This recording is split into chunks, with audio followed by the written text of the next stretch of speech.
From the Lyotte Group, Harold Huwart expressed frustration with the state of political dialogue in France.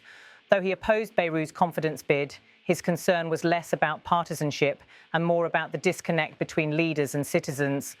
Huwart said, "I will not vote confidence, but I quite agree." However, I think the real issue, the most serious one, is that those who are listening to us feel they have not been heard. The French voted for a Republican front, and today we have parties that refuse to engage in dialogue with each other and instead focus on their personal ambitions and their ambitions for 2027. It is absolutely dramatic. That requires mutual concessions. It requires that the Prime Minister also opens the door to meaningful discussions.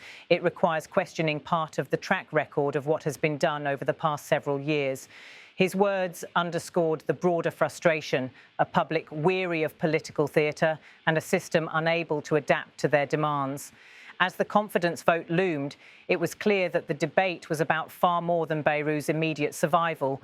For Cathala and her allies, the moment symbolised grassroots power pressing institutions to respond. For Delaporte, it was a test of whether France could abandon practices that breed instability. For Bayrou, the priority was reviving the Republican front as a governing force. And for Huwart, the crisis lay in politicians' failure to listen to the people who elected them. The stakes extended beyond the assembly floor, with mass demonstrations scheduled for September 10th and calls for strikes that could last until mid-September. The political climate was increasingly volatile. President Emmanuel Macron also found himself indirectly at the heart of the storm as opposition leaders openly called for his resignation. The confidence vote thus became more than a referendum on Bayrou's leadership.